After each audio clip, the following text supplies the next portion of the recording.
પૂર્ણ હરીફાઈમાં પેઢીની સમતુલાની આકૃતિ દ્વારા સમજૂતી. જે આકૃતિ છે એ આકૃતિ પૂર્ણ હરીફાઈમાં પેઢીની સમતુલા સમજાવે છે.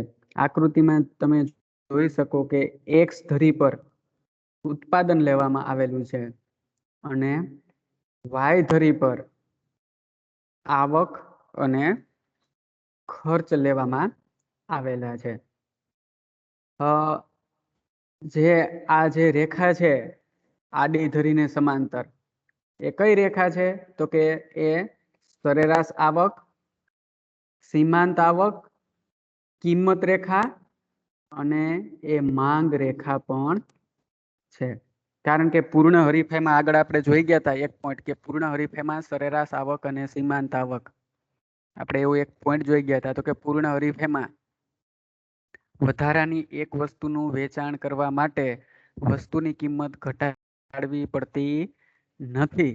આથી પૂર્ણ હરીફાઈમાં સરેરાશ આવક, સીમાંત આવક, કિંમત આ બધી બાબતો કેવી હોય છે? ત્રણે ત્રણ બાબતો એક જ સરખી હોય છે અને એમાં ઘટાડો, વેચાણ વધે એમાં ઘટાડો થતો નથી, એટલે સ્થિર રહે છે. એટલે આડી ધરીને સમાંતર હોય છે અને એક જ રેખા દ્વારા ત્રણેય બાબત પ્રાઇસ, માર્જિનલ રેવન્યુ અને એવરેજ રેવન્યુ ત્રણેય બાબત છે એ એક જ રેખા દ્વારા વ્યક્ત થાય છે. અને વળી પેઢીનું ગમે એટલું વેચાણ થાય તો પણ એમાં ઘટાડો થતો નથી, એટલે એની રેખા કેવી હોય છે? સ્થિર રહે છે. એટલે એની રેખા છે એ આ રીતે પાયાની ધરીને સમાંતર હોય છે. એટલે જે આ પાયાની ધરીને સમાંતર રેખા છે એ રેખા સીમાંત આવક, કિંમત, સરેરાશ આવક અને સાથે સાથે માંગ રેખા પણ છે. ઓકે, બીજી રેખા છે આ રીતે, એ સીમાંત ખર્ચની રેખા છે. આ જે રેખા છે એ કઈ રેખા છે? સીમાંત ખર્ચની રેખા છે. આ બંને રેખાને આધારે આપણે પૂર્ણ હરીફાઈમાં પેઢી કઈ રીતે સમતુલા મેળવે યાદ રાખજો. આના પછીનો જ પોઈન્ટ છે પૂર્ણ હરીફાઈ. પૂર્ણ હરીફાઈના લક્ષણો, પૂર્ણ હરીફાઈમાં કિંમત અને ઉત્પાદન નિર્ધારણ, પેઢી, પૂર્ણ હરીફાઈમાં પેઢી અને ઉદ્યોગની સમતુલા, એ બધી પોઈન્ટ આપણે, એ બધા જ પોઈન્ટ આપણે આના પછીના યુનિટમાં જોવાના છે. એટલે આકૃતિને બરાબર સમજજો. આને જોઈ ગયા હતા કે પેઢીની સમતુલા માટે બે બાબત જરૂરી છે. બે શરતોનું પાલન થાય ત્યારે પેઢી છે સમતુલામાં આવે. પહેલી શરત છે MC બરાબર MR થવા જોઈએ, એટલે કે સીમાંત આવક બરાબર સીમાંત ખર્ચ થવા જોઈએ. આ પેઢીની સમતુલાની પહેલી શરત છે. પેઢીની સમતુલાની બીજી શરત છે કે સમતુલા પછી શું થવું જોઈએ? તો કે સમતુલા પછી MC વધતું હોવું જોઈએ. સીમાંત ખર્ચ, સમતુલા પછી સીમાંત ખર્ચ વધતું હોવું જોઈએ. આ બે શરતોનું જ્યાં પાલન થાય ત્યાં પેઢી છે એ સમતુલામાં આવે છે પૂર્ણ હરીફાઈ હેઠળ. જો પૂર્ણ હરીફાઈ હોય કે ગમે એ પ્રકારની હરીફાઈ, પૂર્ણ હરીફાઈ હોય કે ઈજારો હોય કે ઈજારા યુક્ત હરીફાઈ હોય, ત્રણે ત્રણ ની અંદર પેઢી ક્યારે સમતુલામાં આવે? તો કે આ બે શરતનું પાલન થાય ત્યારે પેઢી સમતુલામાં આવે. એક રેખાનો જે આકાર છે, ઢાળ છે, સીમાંત ખર્ચ અને સીમાંત આવકની રેખાનો જે ઢાળ છે કે આકાર છે એમાં જ ફેરફાર થાય છે. બાકી શરત તો દરેક હરીફાઈમાં પેઢીની સમતુલાની શરત તો આ બે જ રહેશે કે સીમાંત આવક અને સીમાંત ખર્ચ બંને સરખા થવા જોઈએ અને સમતુલા પછી સીમાંત ખર્ચ વધતું હોવું જોઈએ. જ્યાં આ બે શરતોનું પાલન થતું હશે ત્યાં પેઢી સમતુલા પ્રાપ્ત કરશે. હવે આપણી સામે બંને રેખા છે. આડી રેખા છે એક્સ ધરીને સમાંતર, એ સીમાંત આવકની રેખા છે, અને જે ટીક આકારની રેખા જોવા મળે એ સીમાંત ખર્ચની રેખા છે. એનો અર્થ એવો થયો સીમાંત આવક અને સીમાંત ખર્ચ બંને સરખા જ થવા જોઈએ. એનો અર્થ એવો થયો કે સીમાંત આવકની રેખા અને સીમાંત ખર્ચની રેખા એકબીજાને છેદતી હોવી જોઈએ. જ્યાં સીમાંત આવકની રેખા અને સીમાંત ખર્ચની રેખા એકબીજાને છેદ છે ત્યાં પેઢી છે, એટલે ત્યાં સીમાંત આવક અને સીમાંત ખર્ચ સરખા થશે. એટલે આપણી આકૃતિને જો સાફ કરી નાખીએ તો આપણી આકૃતિમાં બે જગ્યાએ આ રેખા છે એ સીમાંત આવકની રેખા છે અને આ રેખા છે એ સીમાંત ખર્ચની રેખા છે. તો આપણી આકૃતિમાં બે જગ્યાએ સીમાંત આવક અને સીમાંત ખર્ચની રેખા એકબીજાને છેદે છે. પેલા અહીંયા છેદે એન બિંદુએ, તમે જોઈ શકો આ સીમાંત આવકની રેખા, આ સીમાંત ખર્ચની રેખા. ઓકે, આ સીમાંત ખર્ચની રેખા અને આ સીમાંત આવકની રેખા. આ બંને રેખા પેલા ક્યાં છેદે છે? તો કે એન બિંદુએ છેદે છે. ફરી પાછી છે એ આ બંને રેખા ક્યાં છેદે છે? તો કે ફરી પાછી આ બંને રેખા છે એ પી બિંદુએ એકબીજાને છેદે છે. એટલે એનો અર્થ એવો થયો કે આપણી જે આકૃતિ છે એમાં બે જગ્યાએ સીમાંત આવક અને સીમાંત ખર્ચ સરખા થાય છે. તો પેઢી ક્યાં સમતુલા પ્રાપ્ત કરશે? તો પહેલી શરત આપણને મળી ગઈ કે સીમાંત આવક અને સીમાંત ખર્ચ સરખા થવા જોઈએ, પણ એ આપણને બે જગ્યા મળ્યા કે એન બિંદુએ પણ એ શરતનું પાલન થાય છે અને પી બિંદુએ પણ એ શરતનું પાલન થાય છે. પણ હવે આપણે જોવાનું એ છે કે બીજી શરતનું પાલન ક્યાં થાય. એને આધારે આપણે કહી શકશું કે પેઢી એન બિંદુએ સમતુલા પ્રાપ્ત કરશે કે પી બિંદુએ સમતુલા પ્રાપ્ત કરશે. ઓકે, જોઈએ આપણે એને. પેલા એન બિંદુને જોઈ લઈએ. શરૂઆતમાં એન બિંદુએ સીમાંત આવક અને સીમાંત ખર્ચ સરખા થાય છે. તો શું એન બિંદુએ પેઢી સમતુલા પ્રાપ્ત કરશે? તો કે ના, એન બિંદુએ પેઢી સમતુલા પ્રાપ્ત કરશે નહીં. શું કામ? આને એ વાત સાચી કે એન બિંદુએ સીમાંત આવક અને સીમાંત ખર્ચ સરખા થાય, પણ અહીંયા જો પેઢી સમતુલા પ્રાપ્ત કરે તો સમતુલા પછી આ સીમાંત ખર્ચની રેખા છે, સમતુલા પછી અહીંયા સમતુલા પછી સીમાંત ખર્ચની રેખા તમે જોઈ શકો અહીંયા નીચે તરફ ઢળે છે. આ રીતે સમતુલા પછી સીમાંત ખર્ચની રેખા નીચે તરફ ઢળે છે. એનો અર્થ એવો થાય કે સમતુલા પછી અહીંયા સીમાંત ખર્ચ ઘટે છે. એટલે પેઢી એન બિંદુએ સમતુલા પ્રાપ્ત કરે નહીં. પહેલી શરતનું પાલન થાય કે સીમાંત આવક અને સીમાંત ખર્ચ સરખા હોવા જોઈએ, પણ બીજી શરતનું પાલન થતું નથી. બીજી શરત કઈ છે? તો કે સમતુલા પછી સીમાંત ખર્ચ વધતું હોવું જોઈએ. અહીંયા એન બિંદુએ સીમાંત ખર્ચ ઘટે છે એટલે પેઢી સીમાંત ખર્ચ ઘટે છે એટલે કે પેઢી ઉત્પાદનમાં વધારો કરી અને નફામાં વધારો કરી શકે એવી સ્થિતિ છે. એટલે પેઢી એન બિંદુએ સમતુલા પ્રાપ્ત કરશે નહીં. એટલે આપણે અહીંયા પેલા ધારણા કરવાની કે પેઢી શું અહીંયા ઉત્પાદન છે એટલે પેઢી શું OM1, પેઢી શું OM1 જેટલું ઉત્પાદન કરીને એન બિંદુએ સમતુલા પ્રાપ્ત કરશે. કારણ કે એન બિંદુએ સીમાંત આવક અને સીમાંત ખર્ચ સરખા થાય છે. તો શું OM1 જેટલું ઉત્પાદન કરી અને પેઢી એન બિંદુએ સમતુલા પ્રાપ્ત કરશે? કે ના, એન બિંદુએ પેઢી સમતુલા પ્રાપ્ત કરશે નહીં. શું કામ? આને તો કે સમતુલા પછી અહીંયા સીમાંત ખર્ચમાં ઘટાડો થાય છે એટલે પેઢી વસ્તુનું ઉત્પાદન વધારી અને નફામાં વધારો કરી શકે એવી સ્થિતિ છે. આથી પેઢી છે એ એન બિંદુએ સમતુલા પ્રાપ્ત કરશે નહીં. અને જો કદાચ પેઢી એન બિંદુએ સમતુલા પ્રાપ્ત કરશે તો એને અહીંયા નફાને બદલે ખોટ જાય છે. શું કામ? આને તો કે અહીંયા સીમાંત આવકની રેખા કરતા અહીંયા સીમાંત ખર્ચની રેખા ઉપર આવેલી છે એટલે પેઢીને અહીંયા ખોટ જશે. કેટલી ખોટ જશે? તો કે આ જે ગેપ છે, આ જે ત્રિકોણ છે એટલી ખોટ જશે. એટલે કે TRN જેટલી પેઢીને ખોટ જશે જો એન બિંદુએ સમતુલા પ્રાપ્ત કરે તો. ઓકે, એના પછીનો આપણે બીજા બિંદુની ધારણા કરવાની. તો શું પેઢી વી બિંદુએ સમતુલા પ્રાપ્ત કરશે? પેઢી OM2 વી બિંદુએ OM2 જેટલું ઉત્પાદન થાય. તો શું પેઢી OM2 જેટલું ઉત્પાદન કરી અને વી બિંદુએ સમતુલા પ્રાપ્ત કરશે? તો કે ના, વી બિંદુએ પેઢી છે એ સમતુલા પ્રાપ્ત કરી શકે નહીં. શું કામ? આને તો કે વી બિંદુએ અહીંયા તમે જોઈ શકો સીમાંત ખર્ચની રેખા નીચે છે. વી બિંદુએ સીમાંત ખર્ચની રેખા નીચે છે અને સીમાંત આવકની રેખા ઉપર છે.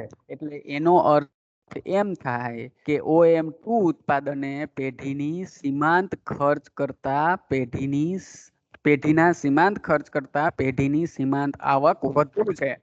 એટલે પેઢી OM2 જેટલું ઉત્પાદન કરી અને વી બિંદુએ પણ સમતુલા પ્રાપ્ત કરશે નહીં, કારણ કે અહીંયા સીમાંત ખર્ચ ઓછું છે ને આવક વધુ છે, એટલે પેઢી જો હજી ઉત્પાદનમાં વધારો કરશે તો એને ફાયદો થશે. આપણે એના આંકડા કે બિંદુ દ્વારા આંકડાકીય માહિતી દર્શાવવી તો પણ દર્શાવી શકીએ કે પેઢી વી બિંદુએ જો પેઢી સમતુલા પ્રાપ્ત કરે OM2 જેટલું ઉત્પાદન કરીને, તો પેઢીનું સીમાંત ખર્ચ અહીંયા કેટલું છે? તો કે પેઢીનું સીમાંત ખર્ચ આટલું છે, એટલે કે પેઢીનું સીમાંત ખર્ચ M2S જેટલું છે. અને પેઢીની સીમાંત આવક કેટલી છે? તો કે અહીંયા સીમાંત આવકની રેખા, પેઢીની સીમાંત આવક આટલી છે, એટલે કે M2V જેટલી પેઢીની સીમાંત આવક છે. એટલે અહીંયા સ્પષ્ટ જોઈ શકાય કે પેઢીના સીમાંત ખર્ચ કરતા પેઢીની સીમાંત આવક એટલી, અહીંથી અહીંયા સુધી, એટલે કે VS જેટલી પેઢીની સીમાંત આવક વધુ છે. એટલે જો પેઢી ઉત્પાદન વધારશે તો એને નફામાં વધારો થવાની શક્યતા છે. એટલે પેઢી શું કરશે? તો કે પેઢી હજી ઉત્પાદન વધારશે. હા, આપણે ત્રીજી ધારણા કરીએ કે શું પેઢી તો V બિંદુએ સમતુલા પ્રાપ્ત કરશે? તો પેઢી OM3, શું પેઢી OM3 જેટલી વસ્તુનું ઉત્પાદન કરી અને અહીંયા V બિંદુએ સમતુલા પ્રાપ્ત કરશે?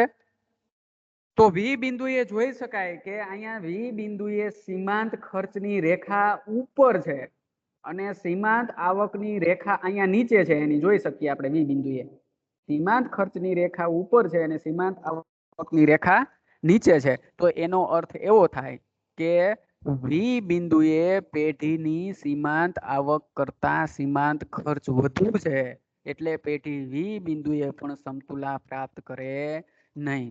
કારણ કે અહીંયા પેઢીનો ખર્ચ વધી જાય છે, એટલે કે નફામાં ઘટાડો થઈ જાય છે એટલું ઉત્પાદન કરે તો. એટલે ઉત્પાદન ઘટાડે તો એને નફામાં વધારો થવાની શક્યતા છે. એટલે પેઢી OM3 જેટલું ઉત્પાદન કરીને V બિંદુએ સમતુલા મેળવશે નહીં. V બિંદુએ પેઢીનું સીમાંત ખર્ચ કેટલું છે? તો કે V બિંદુએ પેઢીનું સીમાંત ખર્ચ આટલું છે, M3V જેટલું છે, સોરી M3U જેટલું છે. U બિંદુએ પેઢીનું સીમાંત ખર્ચ M3U જેટલું છે. અને સીમાંત આવક કેટલી છે? તો કે સીમાંત આવક આટલી જ છે, એટલે કે M3B જેટલી જ સીમાંત આવક છે. એટલે કે ત્યાં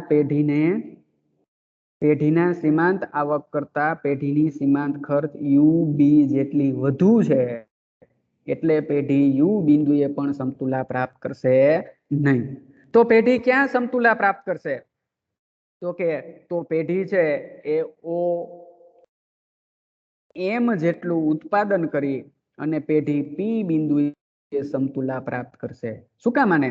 તો કે પેઢી જ્યારે OM જેટલું ઉત્પાદન કરીને P બિંદુએ સમતુલા પ્રાપ્ત કરે છે, ત્યારે તમે જોઈ શકો કે ત્યાં પેઢીની સીમાંત આવક અને પેઢીનું સીમાંત ખર્ચ એક જ સરખું હોય છે. પેઢીની સીમાંત આવક પણ MP જેટલી હોય છે અને પેઢીનું સીમાંત ખર્ચ પણ કેટલું હોય છે? બંને રેખા છેદે છે, એટલે પેઢીનું સીમાંત ખર્ચ પણ MP જેટલું જ હોય છે. અને તમે જોઈ શકો સમતુલા પછી P બિંદુ સમતુલા પછી સરેરાશ ખર્ચની રેખા ઉપર તરફ જાય છે, એટલે P બિંદુએ બંને શરતનું પાલન થાય છે કે સીમાંત આવક અને સીમાંત ખર્ચ સરખા થવા જોઈએ અને સમતુલા પછી સીમાંત ખર્ચ વધતું હોવું જોઈએ. એ બંને શરતનું પાલન P બિંદુએ થાય છે. આથી P બિંદુએ પેઢી છે શું કરશે? સમતુલા પ્રાપ્ત કરશે. ઓકે, આ રીતે તમારે પેઢીની સમતુલા છે એ સમજાવવાની થાય. આ આપણે પૂર્ણ હરીફાઈમાં પેઢીની સમતુલા જોઈ ગયા બે રીતે, અનુસૂચિ દ્વારા અને આકૃતિ દ્વારા. બંને રીતે આપણે પૂર્ણ હરીફાઈમાં પેઢીની સમતુલા છે એ જોઈ ગયા. પ્રશ્ન છે મોસ્ટ MP છે, પૂછી શકાય એવો પ્રશ્ન છે કે પૂર્ણ હરીફાઈમાં પેઢીની સમતુલા સમજાવો. આકૃતિ યાદ રાખજો, બે શરતો યાદ રાખજો કે સીમાંત આવક અને સીમાંત ખર્ચ બંને સરખા થવા જોઈએ અને સમતુલા પછી સીમાંત ખર્ચ છે એમાં વધારો થવો જોઈએ. ઓકે, બાજુમાં સમજૂતી પણ આપેલી છે. મેં તમને જે સમજૂતી આપેલી છે એવી જ સમજૂતી બાજુમાં આપેલી છે કે OM1 એટલે અહીંયા OM1 જેટલા ઉત્પાદન સીમાંત આવક અને સીમાંત ખર્ચ સરખા થાય છે, તેથી પેઢી OM જેટલા ઉત્પાદન સમતુલા મેળવશે. પ્રશ્નાર્થ છે અહીંયા N બિંદુએ મેળવશે તો કે નહીં મેળવે. શા માટે નહીં મેળવે એની ચર્ચા આપણે કરી ગયા. અહીંયા એની સમજૂતી પણ આપેલી છે કે OM1 ઉત્પાદને સીમાંત આવક અને સીમાંત ખર્ચ સરખા થાય છે એ સાચું, પરંતુ n બિંદુ પછી અહીંયા n બિંદુ પછી સરેરાશ સીમાંત ખર્ચ ઘટતું જાય છે, કારણ કે આ સીમાંત ખર્ચની રેખા નીચે તરફ જાય છે. એનો અર્થ એવો સીમાંત ખર્ચ ઘટતું જાય છે. આથી ઉત્પાદન વધારવાથી નફો વધી શકે એમ છે. એટલે પેઢી OM1 ઉત્પાદને n બિંદુએ સમતુલા પ્રાપ્ત કરશે નહીં. વળી આટલા ઉત્પાદને પેઢીને RNT, હમણાં મેં તમને કીધું હતા ચોકઠા જેટલી RNT જેટલી ખોટ જાય છે, એટલે ત્યાં સમતુલા પ્રાપ્ત કરશે નહીં. તો શું OM2 જેટલા ઉત્પાદને પેઢી સમતુલા પ્રાપ્ત કરશે કે પેઢી સમતુલા મેળવશે? OM2 જેટલું ઉત્પાદન એટલે અહીંયા સુધીના ઉત્પાદને પેઢી સમતુલા મેળવશે? તો કે OM2 ઉત્પાદને સીમાંત આવક કેટલી છે? તો કે સીમાંત આવક VM2 જેટલી છે અને સીમાંત ખર્ચ છે SM2 જેટલું એટલે કે એટલું છે. એટલે કે અહીંયા સીમાંત ખર્ચ કરતા સીમાંત આવક વધારે છે, એટલે કે પેઢી ઉત્પાદન વધારશે તો એને નફામાં વધારો થવાની શક્યતા છે. પરિણામે OM2 ઉત્પાદને પણ પેઢી સમતુલા મેળવશે નહીં. તો શું OM3 ઉત્પાદને પેઢી છે એ સમતુલા મેળવશે? ત્રીજો પ્રશ્નાર્થ. જો કે આ બધું આપણે સમજી ગયા, પણ અહીંયા એકવાર સમજૂતી આપેલી છે એટલે એકવાર ફરીથી તમને કહી દઉં. તો પેઢી શું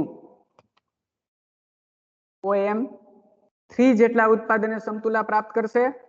તો કે OM3 ઉત્પાદને પેઢીની સીમાંત આવક કેટલી છે? તો કે OM3 ઉત્પાદને પેઢીની સીમાંત આવક છે એ BM3 છે. અહીંયા BM3 છે અને સીમાંત ખર્ચ કેટલું છે? સીમાંત આવક BM3 અને સીમાંત ખર્ચ UM3 છે.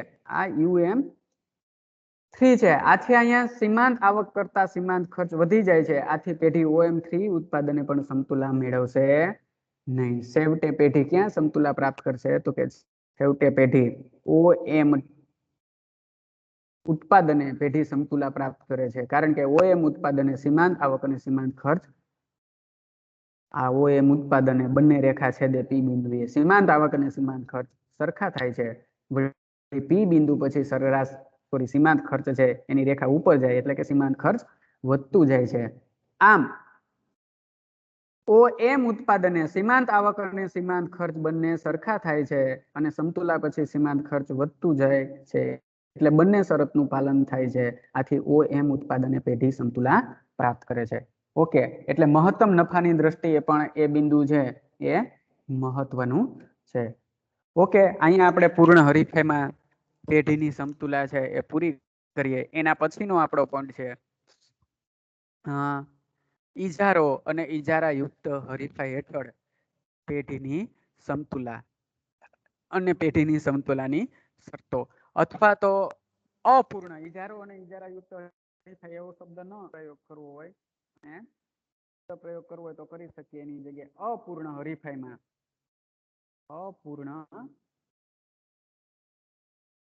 હરીફાઈ હેઠળ કે હરીફાઈમાં પેઢીની સમતુલા અને સમતુલાની શરતો.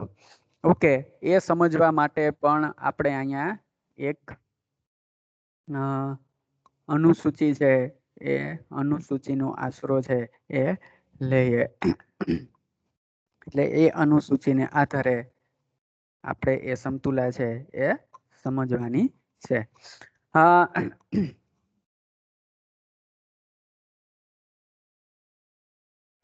એક બાબત છે એ જોઈ શકાય કે કિંમત છે એ ઘટતી જાય છે. શેમાં? તો કે અપૂર્ણ હરીફાઈની અંદર વસ્તુની કિંમત છે કેવી હોય છે? વસ્તુની કિંમત ઘટતી જતી હોય છે. એટલે એ બાબતને ધ્યાનમાં રાખી અને આપણે ટૂંકમાં આ અનુસૂચિ આપણે કઈ બહુ એટલી મહત્વની નથી આપણે માટે, પણ એક વસ્તુ ખાસ ધ્યાન રાખવાની કે અપૂર્ણ હરીફાઈમાં વસ્તુની કિંમત છે એ ઘટતી જતી હોય છે. એટલે સીમાંત આવક પણ ઘટતી જાય છે અને સરેરાશ આવક પણ ઘટતી જતી હોય છે. એટલે એ બાબતને ધ્યાનમાં રાખી અને આપણે અહીંયા સમજૂતી છે એ આપવાની થાય કે ક્યાં પેઢી છે એ સમતુલા પ્રાપ્ત કરશે. ઓકે, અનુસૂચિની કંઈ આપણે અહીંયા જરૂર નથી. ખાસ તો એક વાત આપણે એ યાદ રાખવાની છે, પૂર્ણ હરીફાઈમાં એક વધારાની વસ્તુના વેચાણ માટે વસ્તુની કિંમત ઘટાડવી પડતી નથી. એટલે પૂર્ણ હરીફાઈમાં સરેરાશ આવક, સીમાંત આવક અને કિંમત ત્રણેય એક સરખા હોય છે અને સ્થિર રહે છે. એટલે કે સંપૂર્ણ મૂલ્ય સાપેક્ષ હોય છે. એટલે એની રેખા દોરતી વખતે આ ત્રણેય બાબત એક જ રેખા દ્વારા આડી ધરી દ્વારા વ્યક્ત કરવામાં આવે છે. એ પૂર્ણ હરીફાઈની આપણે વાત કરી. પણ જ્યારે અપૂર્ણ હરીફાઈની વાત કરીએ કે ઈજારા અને ઈજારા યુક્ત હરીફાઈની આપણે જ્યારે વાત કરીએ ત્યારે જેમ પેઢીએ વધારે વેચાણ કરવું હોય તેમ ઈજારા અને ઈજારા યુક્ત હરીફાઈમાં પેઢીએ શું કરવું પડે છે? કિંમત ઘટાડવી પડે છે. આથી અહીંયા માંગ રેખા કેવી હોય છે? તો કે અહીંયા માંગ રેખા સંપૂર્ણ મૂલ્ય સાપેક્ષ, આડી ધરીને સમાંતર હોય તો સંપૂર્ણ મૂલ્ય સાપેક્ષ કહેવાય. આથી અહીંયા માંગ રેખા છે એ સંપૂર્ણ મૂલ્ય સાપેક્ષ હોતી નથી, પરંતુ સંપૂર્ણ મૂલ્ય સાપેક્ષ કરતા ઓછી મૂલ્ય સાપેક્ષ હોય છે. એટલે કે ઉપરથી આડી ધરીને સમાંતર નથી હોતી, પણ ડાબી બાજુ ઉપરથી જમણી બાજુ નીચે તરફ ઢળતી હોય છે. આથી સરેરાશ આવક રેખા અને કિંમત રેખા ડાબી બાજુ ઉપરથી જમણી બાજુ નીચે તરફ ઢળતી હોય છે. અને સાથે સાથે સીમાંત આવકની રેખા પણ ડાબી બાજુ ઉપરથી જમણી બાજુ નીચે તરફ ઢળતી હોય છે. વસ્તુની કિંમત વસ્તુનું વેચાણ વધારવા માટે કિંમત ઘટાડવી પડે, એટલે અહીંયા કિંમત અને સરેરાશ આવક કરતા સીમાંત આવક છે એ ઓછી હોય છે. એટલે સીમાંત આવકની રેખાની નીચે સરેરાશ આવકની રેખાની નીચે સીમાંત આવકની રેખા દર્શાવેલી હોય છે. અહીંયા તમે જોઈ શકો આ કિંમત છે. અહીંયા જેમ જેમ વસ્તુનું વેચાણ વધારવામાં આવે તેમ પેલા એકમની કિંમત 9 રૂપિયા હોય, બીજા એકમનું વેચાણ વધારવું હોય તો કિંમત ઘટાડીને 8.5 કિંમત ઘટાડવી પડે. ત્રીજા એકમનું વેચાણ કરવું હોય તો કિંમત ઘટાડીને 8 કરવી પડે. ચોથા એકમનું વેચાણ કરવું હોય તો કિંમત ઘટાડીને 7.5 કરવી પડે. પાંચમા એકમનું વેચાણ કરવું હોય તો કિંમત ઘટાડીને 7 કરવી પડે. એટલે આ રીતે વસ્તુની કિંમત છે એ ઘટાડવી પડે છે. એ બાબતને ધ્યાનમાં રાખી અને આપણે પૂર્ણ હરીફાઈમાં આકૃતિ દોરવાની રહે. ઓકે, આ પૂર્ણ હરીફાઈમાં પેઢીની સમતુલા માટેની આકૃતિ છે. બે રેખામાં ફેર થશે. હમણાં આપણે પૂર્ણ હરીફાઈમાં પેઢીની સમતુલાની આકૃતિ જોઈ ગયા હતા ત્યારે આ રીતે હતી. આ સરેરાશ આવક રેખા એટલે MR બરાબર AR બરાબર પ્રાઇસ. ત્રણેય રેખા એક જ સરખી હતી અને આ રેખા છે એ સીમાંત ખર્ચની રેખા હતી. આ રીતે આપણે અહીંયા પેઢીની સમતુલા પૂર્ણ હરીફાઈમાં જોઈ ગયા હતા. પણ અહીંયા તમે અપૂર્ણ હરીફાઈમાં જો તો આ બંને રેખા અલગ અલગ છે. ઉપરની રેખા છે એ સરેરાશ આવકની રેખા છે અને સાથે સાથે કિંમત રેખા પણ છે.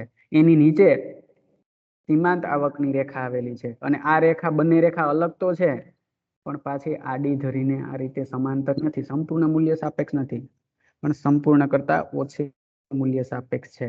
એટલે કે ડાબી બાજુ ઉપરથી એ આ રીતે જમણી બાજુ નીચે તરફ ઢળતી રેખાઓ છે બંને. શું કામ આને એવું થયું અપૂર્ણ હરીફાઈમાં અથવા તો ઈજારા અને ઈજારા યુક્ત હરીફાઈમાં? તો કે અપૂર્ણ હરીફાઈમાં પેઢીએ એક વધારાના એકમનું વેચાણ કરવા માટે શું કરવું પડે છે? વસ્તુની કિંમત ઘટાડવી પડે છે. આથી જેમ જેમ પેઢીનું વેચાણ વધતું જાય તેમ તેમ કિંમત, સરેરાશ આવક અને સીમાંત આવક ઘટતી જાય છે. એટલે ત્રણેય રેખા છે એ ડાબી બાજુ ઉપરથી જમણી બાજુ નીચે તરફ જતી હોય છે. અને વળી અહીંયા સીમાંત આવક અને સીમાંત આવક અને સરેરાશ આવક વચ્ચે પણ તફાવત સર્જાય છે. એટલે સરેરાશ આવક કરતા સીમાંત આવક અપૂર્ણ હરીફાઈમાં ઓછી હોય છે. એટલે અહીંયા સરેરાશ આવકની રેખાની નીચે સીમાંત આવકની રેખા છે એ આપેલી હોય છે. ઓકે, એની આપણે સમજૂતી છે એ મેળવી જાય, જેથી કરીને આપણો આ પહેલો યુનિટ પૂરો થાય. પહેલા યુનિટમાં હવે છેલ્લી જ બાબત છે આપણે કે પૂર્ણ હરીફાઈમાં અને અપૂર્ણ, છેલ્લો પોઈન્ટ છે આપણો, ઈજારા અને ઈજારા યુક્ત હરીફાઈમાં અથવા તો અપૂર્ણ હરીફાઈમાં પેઢીની સમતુલા. એ છેલ્લી બાબત છે, આપણે જોઈ જાય અને જેથી કરી અને આપણે ખ્યાલ આવે.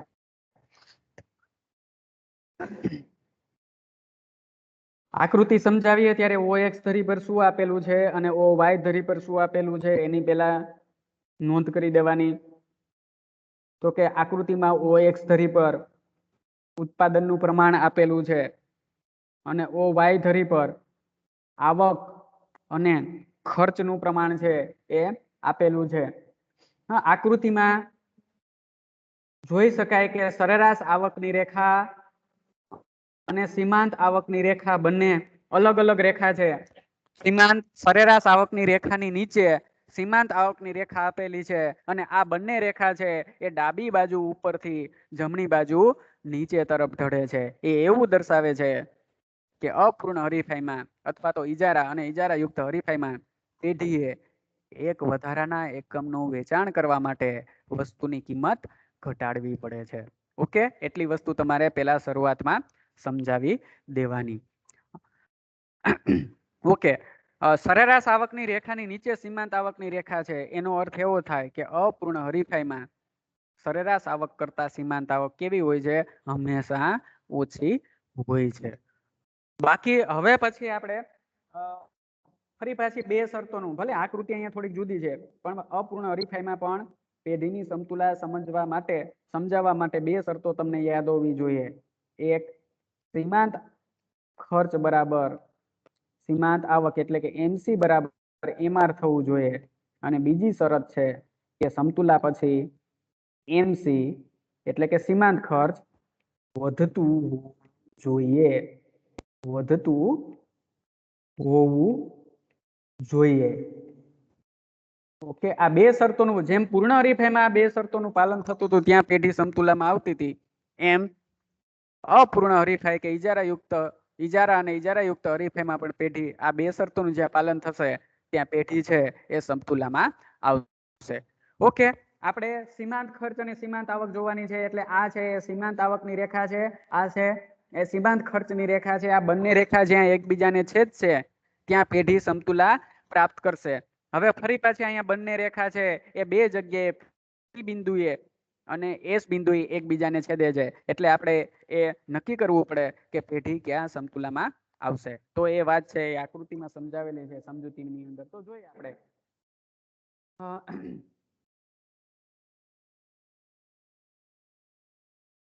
ઓકે, આકૃતિમાં OM ઉત્પાદને, અહીંયા O છે નીકળી ગયો, અહીંયા આકૃતિમાં OM1 ઉત્પાદને સીમાંત આવક અને સીમાંત ખર્ચ કેવા થાય છે? સીમાંત આવક અને સીમાંત ખર્ચ સરખા થાય છે. જોઈ શકીએ આપણે અહીંયા પેઢી અહીંયા OM1 જેટલું ઉત્પાદન કરે તો અહીંયા આ રીતે P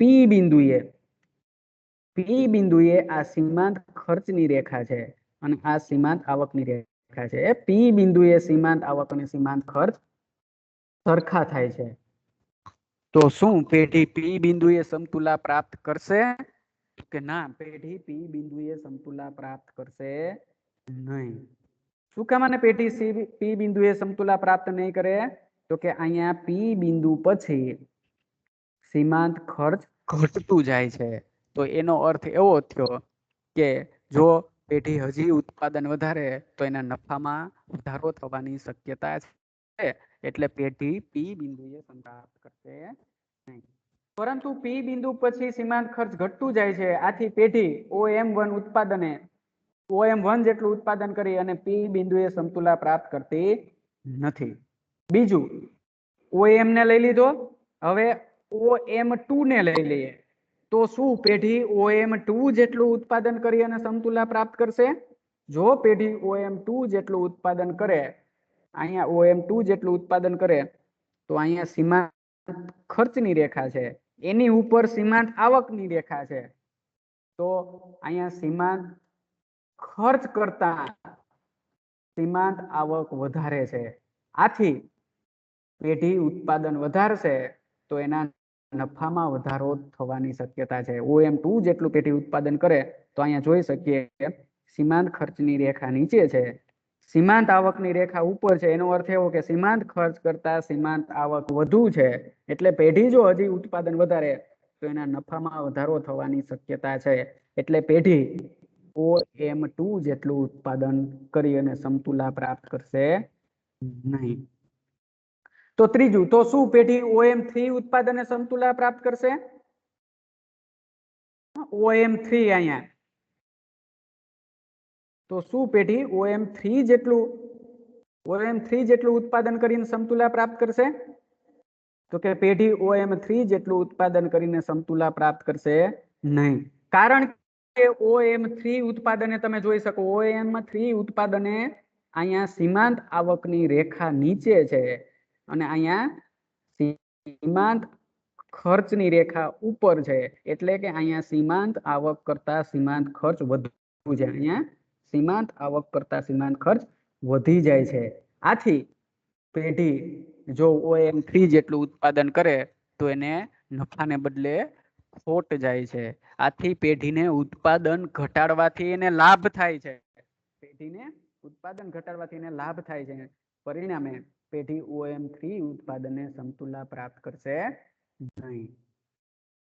આગળ, તો છેવટે પેઢી ક્યાં ઉત્પાદન કરશે, ક્યાં સમતુલા પ્રાપ્ત કરશે? તો કે છેવટે પેઢી OM જેટલું ઉત્પાદન કરીને, અહીંયા OM, છેવટે પેઢી OM જેટલું ઉત્પાદન કરીને સમતુલા પ્રાપ્ત કરશે. કારણ કે OM